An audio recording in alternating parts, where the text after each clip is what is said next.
The broadcast of the Minneapolis City Council meeting will now begin. Thank you. Good afternoon. I'm Lisa Bender, the president of the Minneapolis City Council. The time is now 3:34 p.m. and the council has reconvened its open public meeting. We are here to reconsider our action on the resolution setting ballot language for the proposed charter amendment, creating a new Department of Public Safety. That resolution was vetoed by Mayor Frey. As I noted this morning, our process is now to reconsider our action in light of the mayor's veto. The council can override the mayor's veto with 9 votes and pass the original language that we adopted just this morning. Before we proceed, I'll recognize the clerk to provide an explanation, although perhaps first I will ask the clerk to call the roll to verify the presence of a quorum. Thank you, Madam President. So Councilmember Fletcher. Here. Councilmember Schrader. Here. Councilmember Osmond. Here. Councilmember Cunningham. Present. Councilmember Ellison. Present. Councilmember Goodman. Present. Councilmember Johnson. Present. Councilmember Palmisano. Present. Councilmember Gordon. Here. Councilmember Cano. Here. Councilmember Reich. Here. Vice President Jenkins. Present. President Bender. Here. There are 13 members present. Let the record reflect that we have a quorum. I'll recognize our clerk to remind us the process for reconsidering after the mayor's veto. Thank you, Madam President. As you mentioned, Mayor Frey has vetoed Resolution 2021 R254. That was the language of the ballot question pertaining to the proposed charter amendment seeking to create a new public safety department, and he returned that act together with his objections in writing. We have circulated the mayor's letter with the veto to all council members and posted that for public access in LIMS. Before explaining the reconsideration process on the mayor's veto, I just want to remind the body and the mayor that the city is obligated to set that ballot language for the proposed charter amendment that's set forward in Minnesota Statute Section 410.12 Subdivision 4. And further, pursuant to Minnesota Statute Section 205.10 Subdivision 5, a ballot question may not be submitted to voters unless all statutory deadlines are met. The statutory deadline, as we all know, is 74 days before the day of the election, and that is today. The city clerk is required to submit those questions to the county auditor. And the county auditor, in turn, is required to submit those questions to the Secretary of State. All of those submissions must be made today to comply with the law. Given that legal grounding, the council now has before it, as the council president has stated, the original resolution that was adopted this morning by the council, setting the ballot language for a proposed charter amendment that would create a new public safety department. That proposal has been vetoed by the mayor pursuant to the city charter section 4.4C3. The charter then provides that the city council now must reconsider its original action to decide if it will override the mayor's veto and pass its original act, notwithstanding the mayor's objections. Under Council Rule 8, Section 8, the question now before the body is as follows. Shall the decision of the City Council stand, notwithstanding the veto of the mayor? If 2/3 of the council votes affirmatively, then the mayor's veto is overridden and the original resolution, as adopted this morning by council, is passed. To override requires a minimum of 9 affirmative votes. If the council does not achieve at least 9 affirmative votes, then the veto of the mayor is sustained and that original resolution fails. If the reconsideration of the resolution fails to override the veto, then the council and the mayor must consider alternate language that they find acceptable in order to fulfill our legal obligations as a city to set the ballot question on this particular proposal.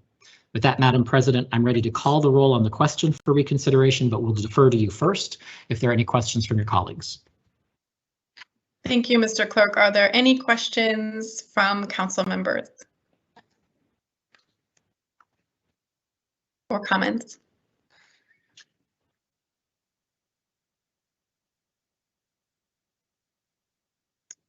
Seeing none, the clerk will call the roll. Councilmember Fletcher. Aye. Councilmember Schrader. Aye. Councilmember Osmond. Abstain.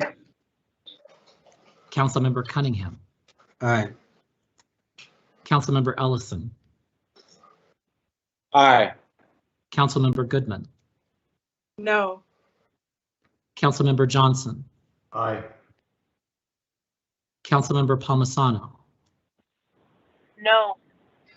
Councilmember Gordon, Aye. Councilmember Kano, No. Councilmember Reich, Nay. Vice President Jenkins, Aye. President Bender. Aye. There are 8 ayes, 4 nays, and 1 abstention.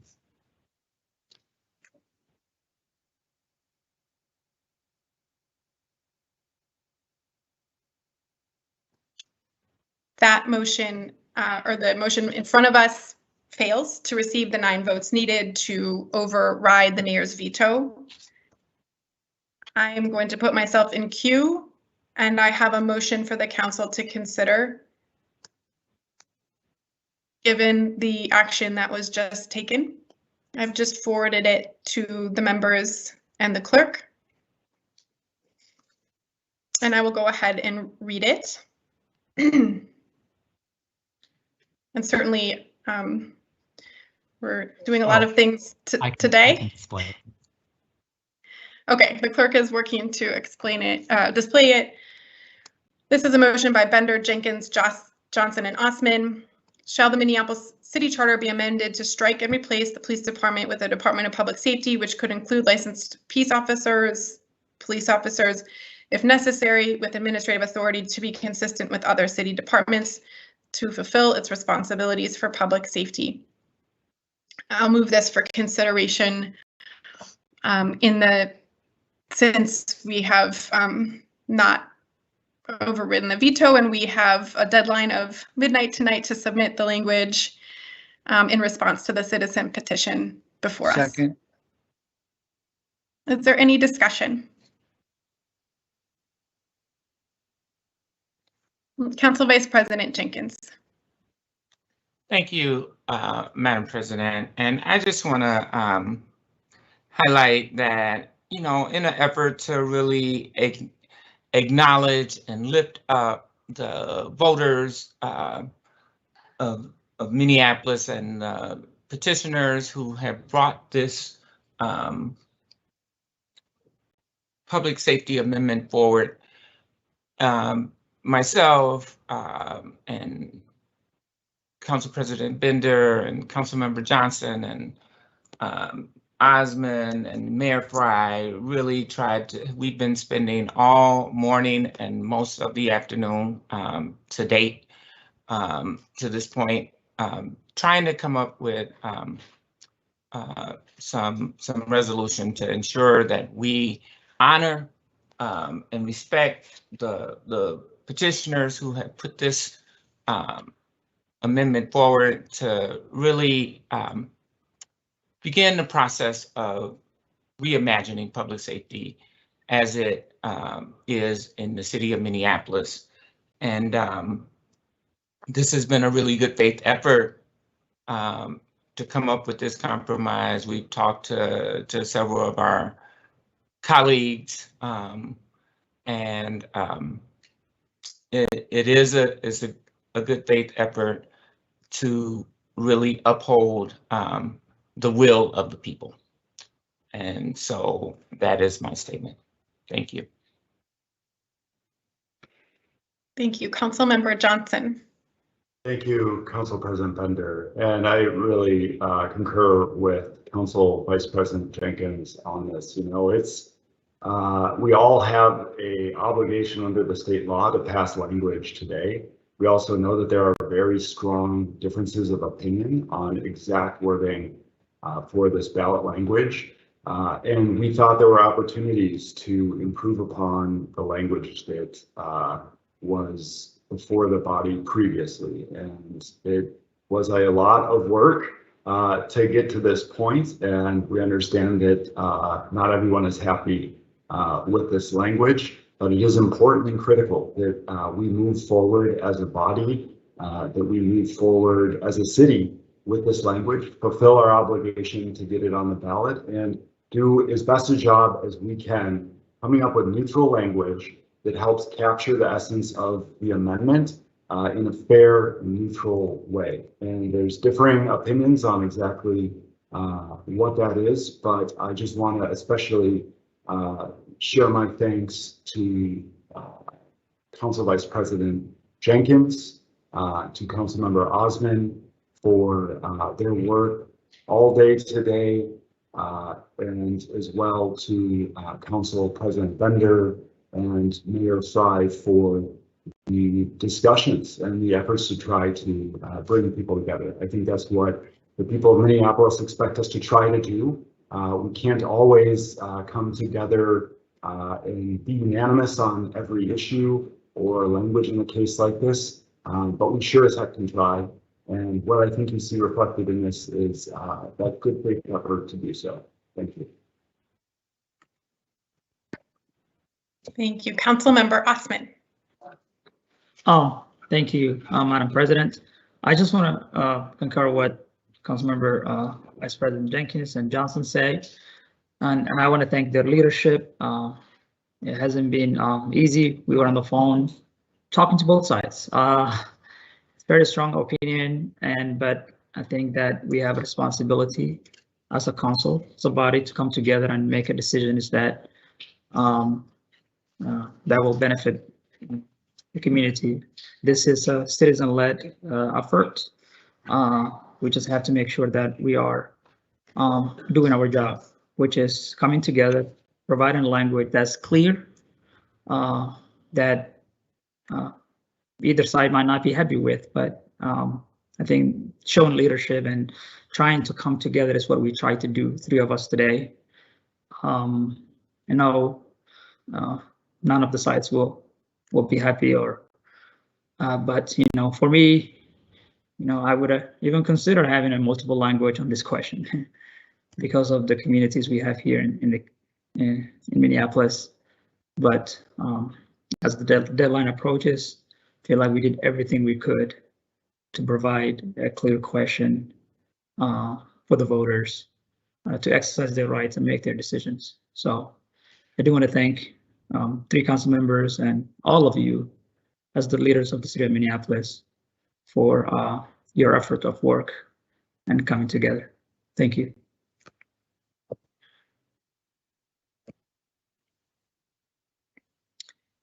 Thank you. Let's see, Council Member Kano. Excuse me. I have a question for the city attorney, or perhaps the authors. How does this address the role of the chief of police?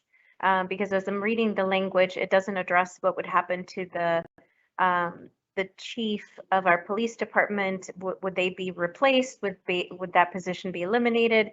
What exactly would happen to that position, and why is that not reflected in the language?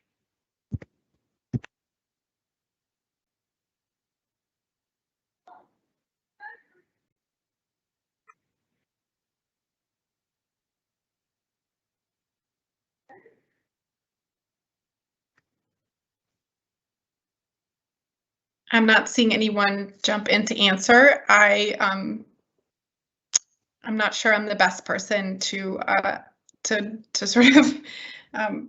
I supported the motion that we brought earlier. I would say that the exact language of the charter amendment from the citizens petition is in the charter itself. The language here represents a position of including the information needed to explain to voters what's happening in a way that isn't confusing, and that's what's before us. So I just need to understand, because I'm also a voter. So if I'm looking at this question and it says, shall the Minneapolis City Charter be amendment to strike and replace the police department?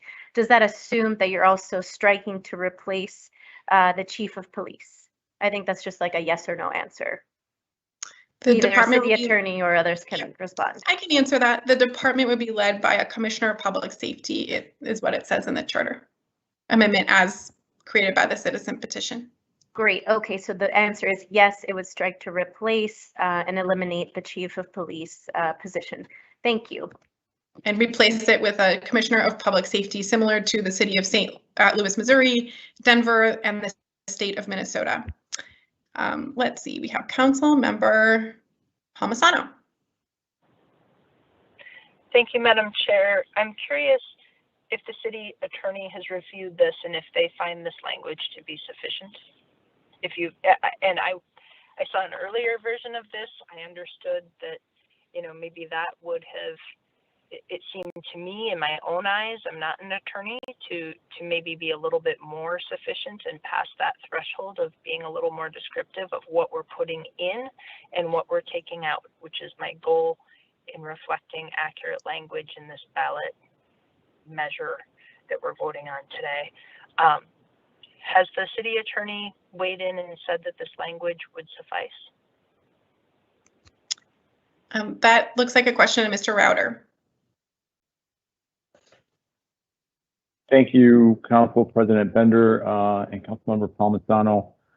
Unless I am unaware of somebody else on my staff over the last few hours, this would be the first time we've seen this language, and would be a little hard for us to give a definitive legal opinion about the sufficiency of it.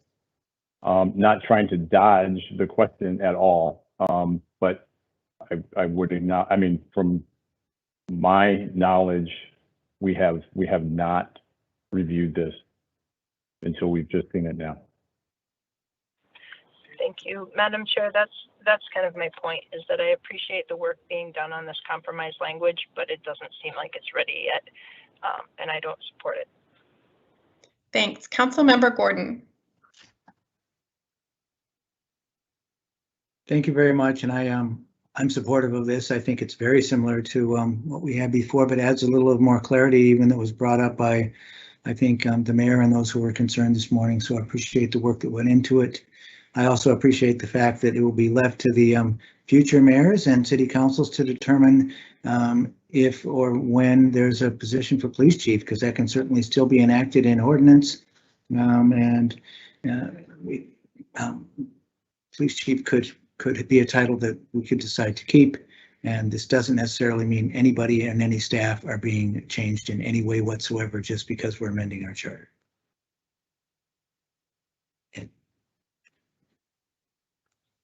Okay. Any further discussion? Mayor Fry. Thank you, Madam President. So just a couple short weeks ago, this body approved a point-by-point explainer on what the real-world impact and the real-world consequences of what this change would mean for the people that we represent. And then in the intervening weeks, the explanation that people need to understand these consequences of their votes was taken out. We could have included that this would remove the chief of police, which, by the way, it would do. And Councilmember Gordon's point just a second ago that future councils would make that determination is correct. But until then, yes, that position would be removed. The language could have included that it would remove the mandatory minimum number of officers, whether you agree with it or you don't. That is a consequence of this action. It could have included that this would have a shared reporting structure between the mayor and the 13 council members, which there's no dispute it does. Once again, it was not included. And my question on all three of those elements is simply this: why? Why are we afraid to share the language that this petition clearly states and that would clearly be removed from the charter?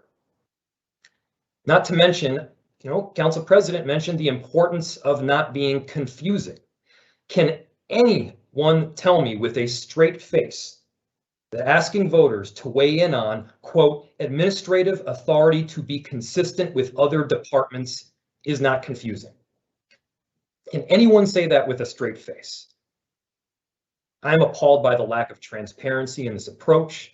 The ballot language would leave voters in the dark. It leaves our residents without essential information that they are going to need at the ballot box. Again, be for it, be against it, but we must be transparent. We talk about being an inclusive and accessible government a lot. Now would be an opportunity to fully share with people our inclusivity and how we can fully let them know what they're voting on, good or bad. This is a serious conversation with really significant consequences for our city. And I am not supportive of this approach. Thank you, Mayor. I put myself in queue.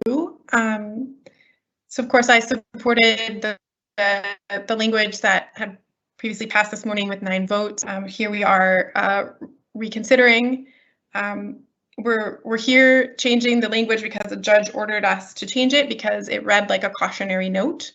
I think having learned from that outcome, the approach here is to write language that the majority of the city council finds to be fair and neutral. And so that is what we've all been working toward together.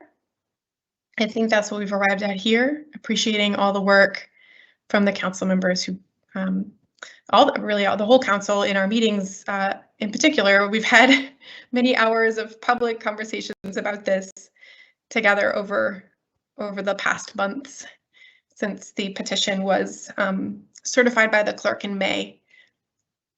Any further discussion? Councilmember Johnson.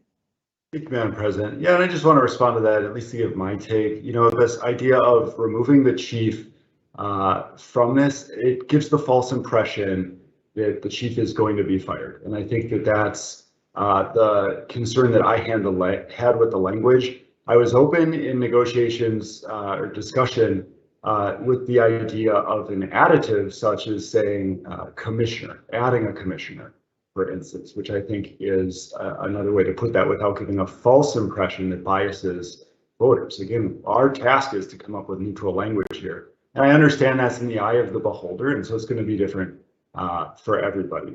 I will say with a straight face, I believe saying administrative authority to be consistent with other city departments is something that the voters understand.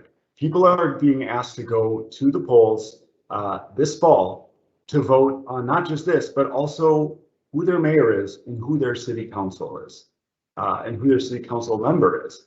And I think voters are smart. I think they understand, here's what my mayor does, here's what my city council member does. I think they have an understanding of our city government, maybe not every last detail to the degree you and I and all of our colleagues have, having lived at City Hall practically for the past 4 years. But I think people generally understand between the mayor and the council what the differences are in terms of authority or how the city generally functions. And then as for the piece about minimum staffing levels, I think that that's reflected in this about including licensed police officers if necessary.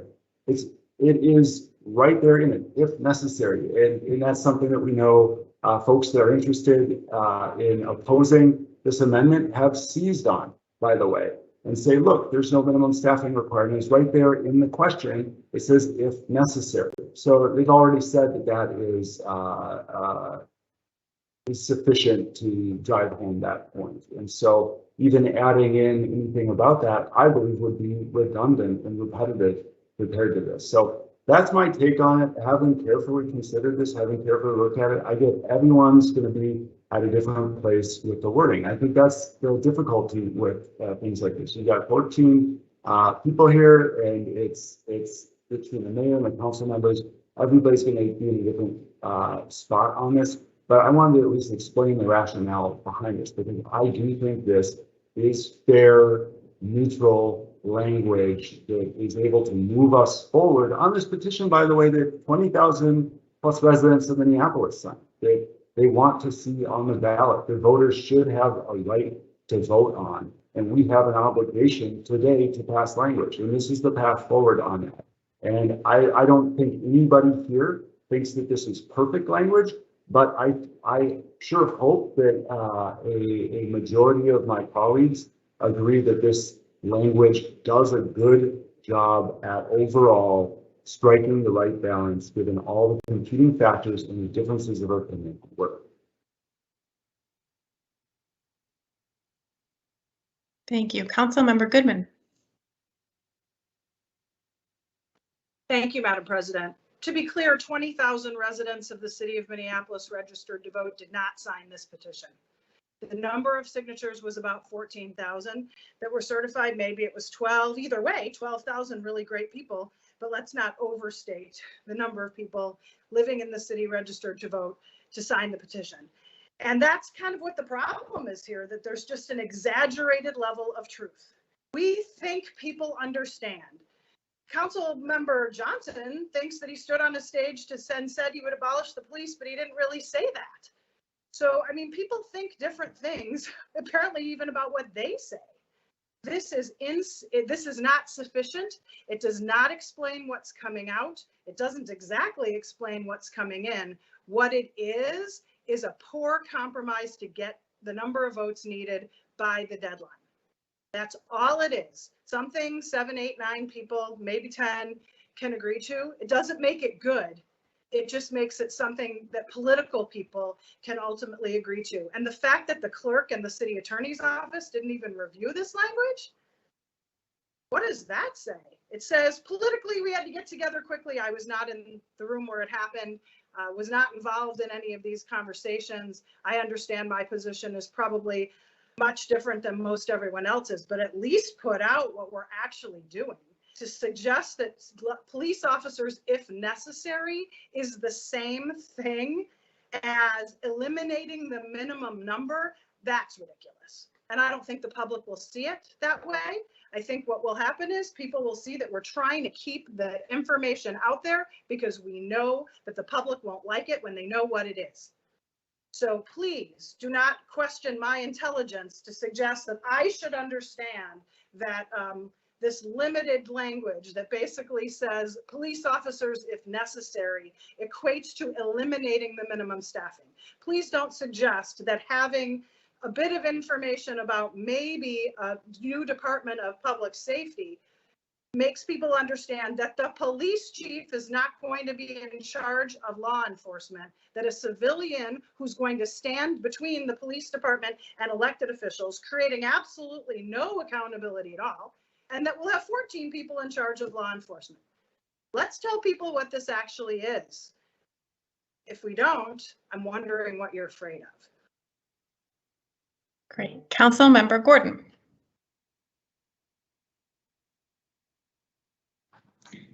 Thank you, and I appreciate the discussion. I find the language easy to understand and acceptable for a ballot initiative, but I just want to remind us that whatever we explain and describe it as isn't going to necessarily be what it is. What people have to have is access to the actual charter amendment language and to see it. And thank goodness we're also working really hard to do that. We have it linked on our city website. The resolution we passed requires it to be published in 2 different newspapers before the election, I believe, two times each, so it will be out there. We should take personal responsibility for making sure that we push out the actual language of the charter amendment out there. And that's going to be critically important because you better believe we're going to have other people that are going to be pushing out information that isn't that accurate about what it will do or what it won't do. Even we ourselves will fall prey to that because of our biases and what we think should happen and how we want to pitch it. So let's make sure we get real information out there. Everybody who cares about this issue should read through the charter change. It's really clear when you see what's being crossed out and what's being added into the city charter, and they should base their decision on that. And luckily, when they get to the polling place, they're going to have an item before them that clearly points them to that charter change, and they're going to understand what this is about. Oh, this is the public safety department change. I can figure out how to vote on it because I see what's in front of me, and also because I've been educated on that issue. And some people will probably decide not to vote on it because maybe they're not ready. But we should all do our best to make sure they get information, get educated, hear all the sides of it so they can vote on it and feel like they're accurately informed.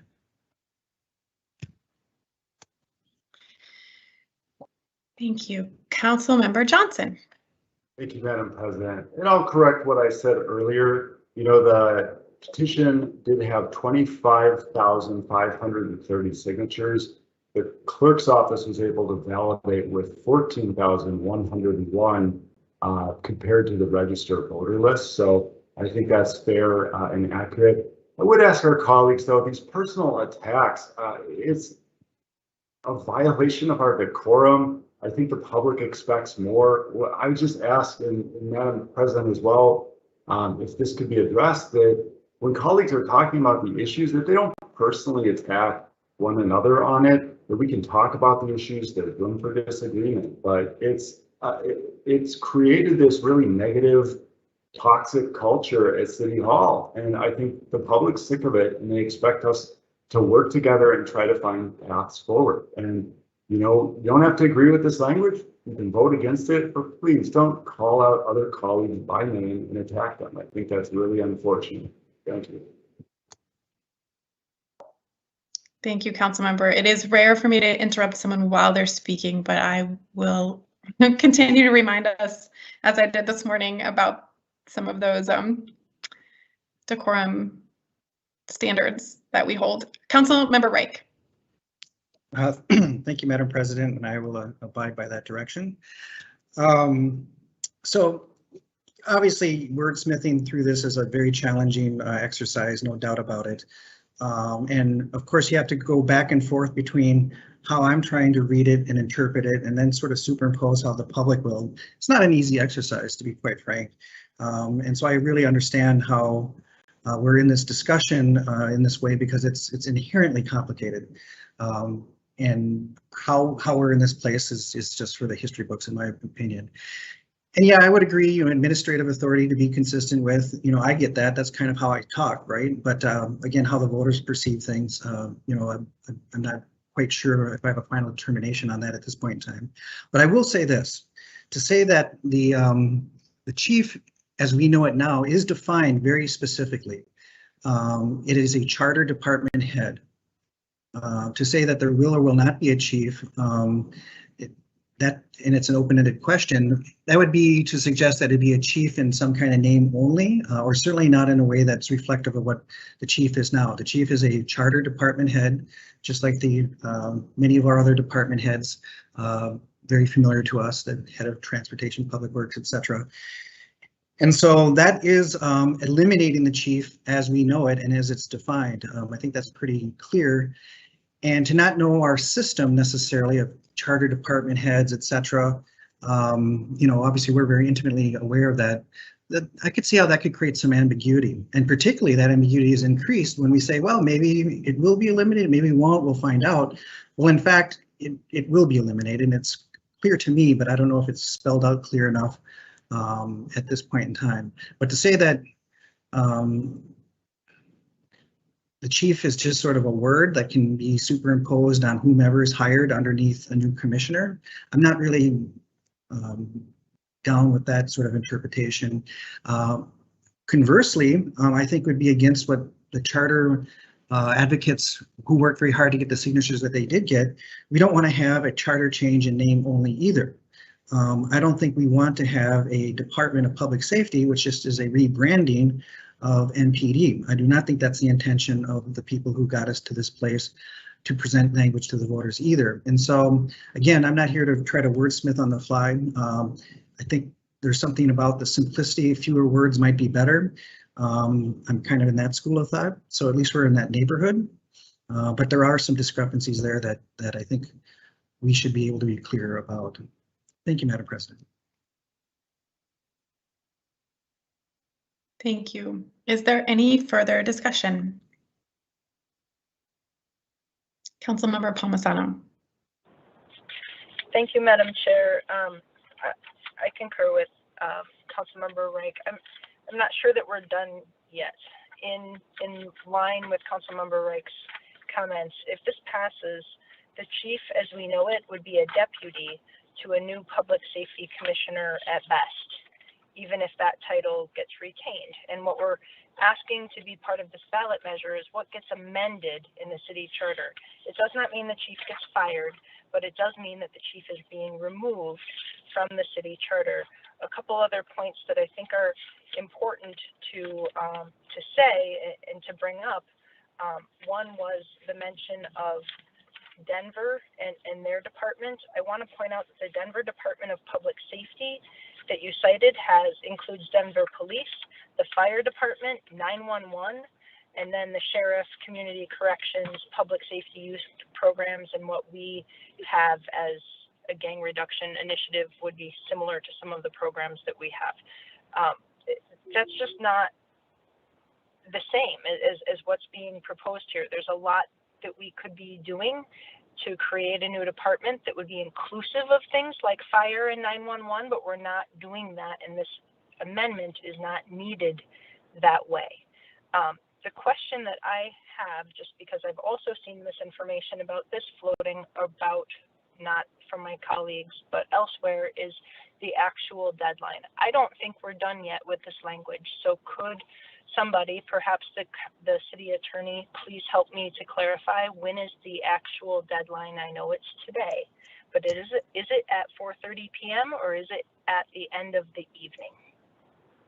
I'd be happy to call on Mr. Carl, who is the person who will be pushing the send button on the language, unless we are in contempt of court and don't finish our business today. Thank you. Which hopefully we will avoid. Yes, let's avoid that. We have to have the ballot language submitted to the Hennepin County Auditor Elections Division no later than 11:59 p.m. So prior to midnight. Obviously, I think I said this earlier, the county auditor also has the same deadline for getting our ballot language to the Secretary of State. So waiting to that last minute, of course, is not advisable, but our deadline is 11:59 p.m. Thank you. Councilmember Kano. I have a question for maybe either Casey or perhaps the city attorney's office. So first, I should say that I can't support this language the way that it is right now. I think it's extremely critical to be able to describe what happens to our chief of police under this proposed change. And you know, it's not by nefarious intent. It really is to be able to communicate to people who really support our chief exactly what would happen to that position. For people who are multilingual speakers or learning English or recently became citizens, I don't think it's going to be that cut and dry. I don't think this language is actually that understandable if you're not sort of in the city zeitgeist every day. And so it really is important for us to really strive for the most straightforward approach to explain all of the pieces that are going in, all of the pieces that are coming out, especially with the role of the chief. It would be great to have the city attorney have time to review and provide their professional opinion on this.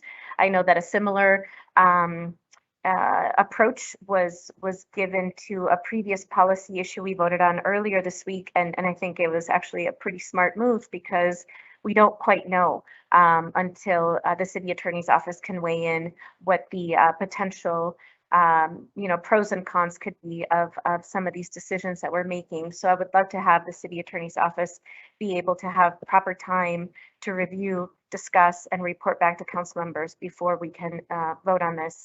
I understand if the body doesn't want to do that, that's up to the majority of the votes here today. So I won't be able to support this. However, I was speaking to Councilmember Osman about, is there an ability to be able to provide this particular explanatory note in Spanish and Somali and Hmong in the actual ballot, or how will other languages be accommodated to explain things like administrative authority to be consistent with other city departments and some of these other pieces that might be a little bit harder to grasp for new Americans and other populations. Thank you. I believe that's also a question for the clerk, who is our elections, supervises our elections team.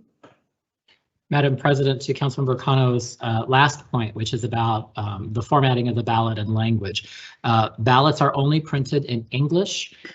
We do not print ballots in other languages, as council is aware. However, we do strive very hard in the Minneapolis Elections and Voter Services Division to recruit and deploy election officials who are native speakers, and especially our three primary languages, and they are able to translate for voters who are here either in person for early voting or at election day in the polls. If it's a language we don't have, an actual election judge available, we work with 311 in order to use their language line to provide real-time translation for that voter while they're with us, either at the early vote center or at the polls on election day. I will remind all council members, though, that the only thing we are allowed to do as election officials is read the ballot question. So there is no ability, if a voter were to say, what does that mean? We're prohibited from answering that. All we can do is read the language as it is on the ballot, either in English or in any other language. So we do make extraordinary efforts to provide access to all of our voters, consistent with how the law allows us to do that. And that includes a mix of people who are native speakers in the various languages, serving as election judges who are trained and deployed both before the election and on election day. And we make use of the language line, which is a resource available to all city departments through our 311 department. I hope that answered your question. So the directive to only print ballots in English is a state law. Is that correct? Correct. Okay. Thank you so much, Casey. Appreciate it. Yep, sure. Thank you, Mayor Fry.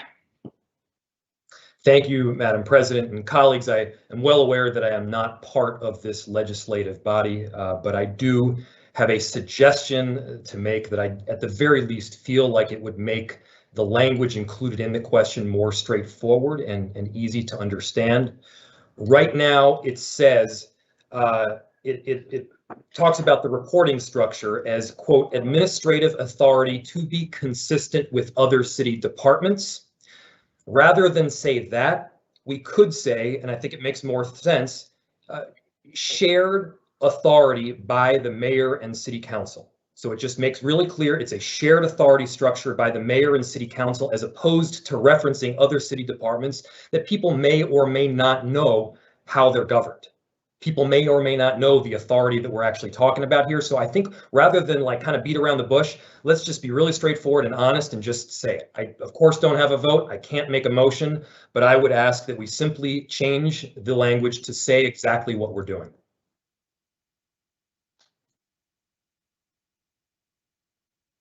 Thanks, Mayor. I know this was offered in conversation with some of the council members that were talking earlier. I put myself in queue actually to call the question. I know we've had many hours of conversation and debate about this, including this morning at the council meeting, Wednesday at the committee meeting, and for months since the question was submitted in May. I guess I'll just comment on this. I don't support that language. It is not accurate to say shared authority is not an accurate description of a system of government, and there is a ballot question on the ballot to decide our structure of government. So the reason it was written this way was to be clear that no matter what happens with the government structure question, that if this were to pass, the structure of governance for the police department would be consistent with the structure of governance for the other city departments. Shared authority is not correct or accurate language. Councilmember Gordon.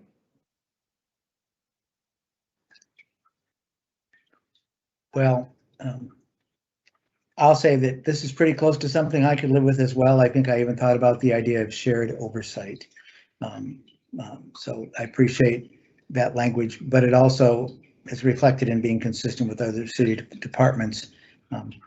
And that also has enough flexibility to go along with whatever other charter amendments might happen to get passed. Although this, of course, is not charter language. I actually clicked in because I just wanted to kind of clarify that I think the point I was trying to make about Denver, first of all, I'll say I actually think that the way the charter language is written right now, the current police chief could apply to be the new commissioner. I don't think there's anything that says you can't do that. There's not much laid out about who the commissioner has to be. They just have to get nominated and appointed in standard procedure. So that's a possibility for folks who are really concerned about what that might mean, and that might make a difference.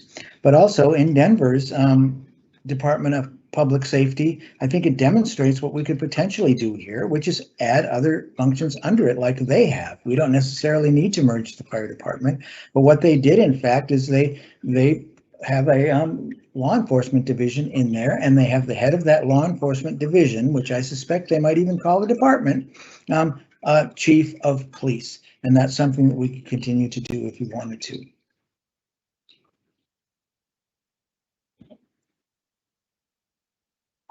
Okay. Councilmember Cunningham. Thank you, Madam President. I would like to call the question on the motion as originally brought before the body. Councilmember Cunningham has moved to call the question. Is there a second? Second. The motion is not debatable, so I will ask the clerk to call the roll. Councilmember Fletcher. Aye. Councilmember Schrader. Aye. Councilmember Osman. Aye. Councilmember Cunningham. Aye. Councilmember Ellison. Aye. Councilmember Goodman. Aye. Councilmember Johnson. No. Councilmember Palmisano. No. Councilmember Gordon. Aye. Councilmember Kano. Aye. Councilmember Reich.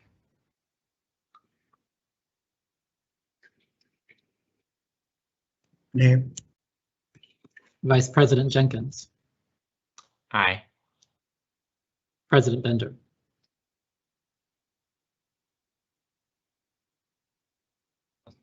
President Bender.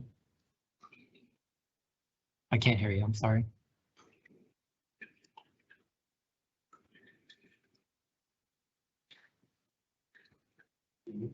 I'm sorry, I'm not hearing you. All right.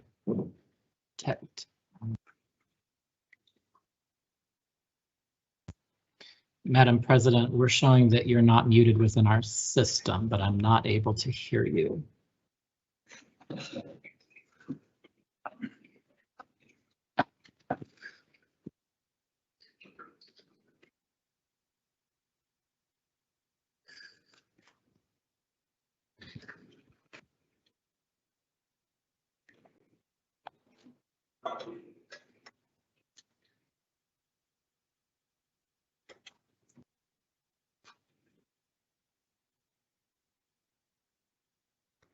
Casey, can we give a council president a minute to try to call in or correct this? Yep, I was just getting ready to come on and suggest that maybe she dial in. And I'm sure that'll take just a minute to do.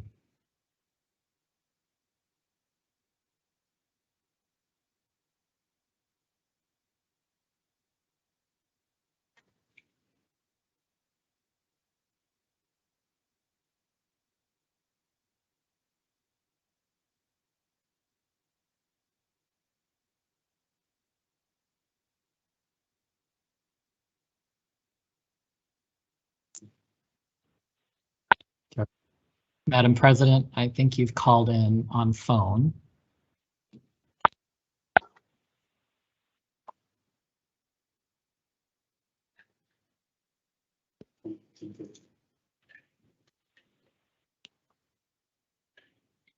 Hear me? Yep. Oh, I think we hear you, Madam President. Yes, I've called and I promise this was not for dramatic effect. I'm having the same issue that Council Vice President was having the other day. Yeah. So just to reorient where we are, the motion to call the question was just made, and I saw you mouth the word "I" as we lost your audio. Assuming I got that correctly, the motion then passes 10-3. Yes, I.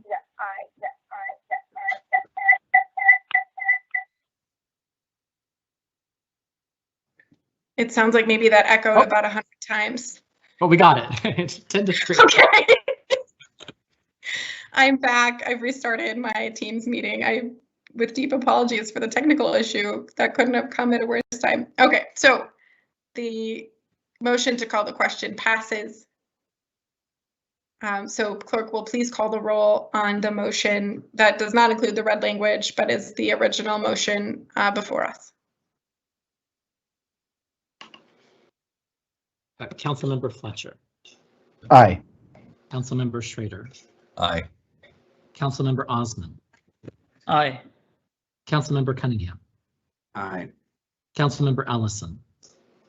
Aye. Councilmember Goodman. No. Councilmember Johnson. Aye. Councilmember Palmisano. No. Councilmember Gordon. Aye. Councilmember Kano. No. Councilmember Reich. Nay. Vice President Jenkins. Aye. President Bender. Aye. There are 9 ayes and 4 nays. That motion carries. So this language has been approved by the City Council. We are now have completed all of the items on our agenda for this adjourned meeting. I know that we also passed a version of language earlier today with 9 votes. So I just, because we are on a deadline under the threat of we need to finish our work today.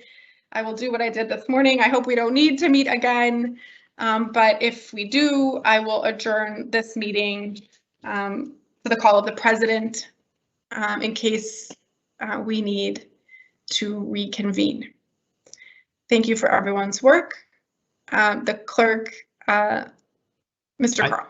I'm sorry, Madam President, I know the body is well aware of this, but for the public who may be watching, because this is a new action, it becomes subject to the mayor's consideration, which means the mayor can approve, the mayor could allow this to become effective without signature, or the mayor can veto it. So the clerk's office will very quickly work to produce this official act with the new language that was just approved and get that to the mayor's office as quickly as we possibly can, and work with the mayor to see what action he will take in his consideration of this new ballot language that's just been approved.